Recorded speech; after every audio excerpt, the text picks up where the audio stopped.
Hello my everything, samahan nyo akong mamili ng kakainin natin for today's vlog. Dahil nag-crave nga kami ni Bebe Kes ng ihaw-ihaw dahil matagal na nung huli kaming pumunta at kumain dito. Namimili na nga ako at syempre pinipili ko yung mga favorite ko gaya ng mga paan ng manok. O wag kang mag-alala, malinis yan. Baka sabihin mo marumi kasi napakan na niya yung pagkatao mo. Ay talaga naman. Ewan ko ba kung bakit paan ng manok ang pinakapaborito ko sa lahat. Wala namang gaanong laman. Pero konting kaalaman, ang paan ng manok ay mataas sa collagen. Kaya pasok sa banga dahil need natin to sa ating katawan. Ito talaga yung lagi kong mga pinipili, yung leeg, tapos ulo, para may kasama naman ako mag-isip, ha ano raw?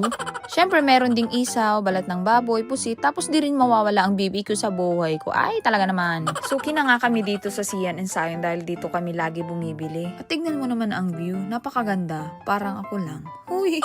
Kaya perfect spot talaga dito lalo na yung mga mahilig mag-sunset. Bukod sa maganda ang view, marerelax ka talaga dito at napaka-peaceful pa. Dito lang yan sa Curimaw. Kaya maraming dumadayo at pumupunta dito. At eto na nga, naluto na. O diba, may kasama pang sweet corn. Nadaanan lang namin to kanina papasok papunta dito dahil favorite ko din yan kaya hindi ko to pinalagpas talaga. Kanina pa talaga ako takam na takam tapos ganito pa yung view mong kumain. Ay, talagang mapaparami ka talaga ng kain. At syempre, eto na yung best part, manganin!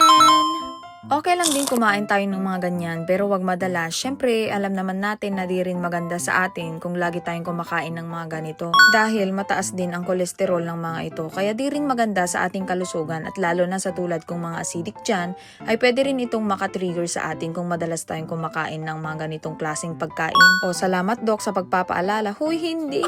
Pero sabi nga nila, kainin mo ang mga gusto mong kainin pero may pagkadisiplina. Dahil syempre, mahalaga din sa atin ang ating kalusugan kasi nga health is wealth, diba?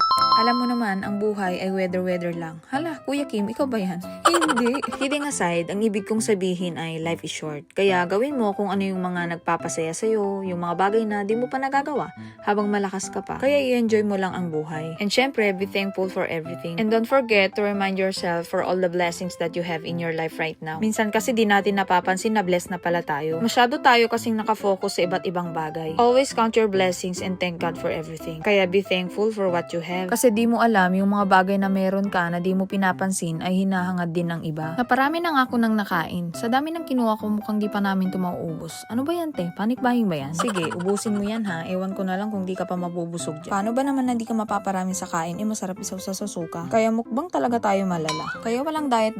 Hindi uso sa atin yan. Ang payat ko na nga magda-diet pa ako. Aba ayos ka. Nang tinikman ko na nga tong sweet corn, akala ko normal lang yung ganung lasa niya. Kaya sa una, di ko muna pinapansin yung lasa. Pero habang inuuya ko siya, nadismaya ako kasi parang panis na talaga. Kaya yun, di ko na tinuloy na kinain. Natapos na nga kaming kumain, pero di namin naubos lahat kasi busog na kami. Kaya tinik out na lang namin. So ayun, uwi na nga kami kasi gabi na. See you on my next vlog. Agyaman!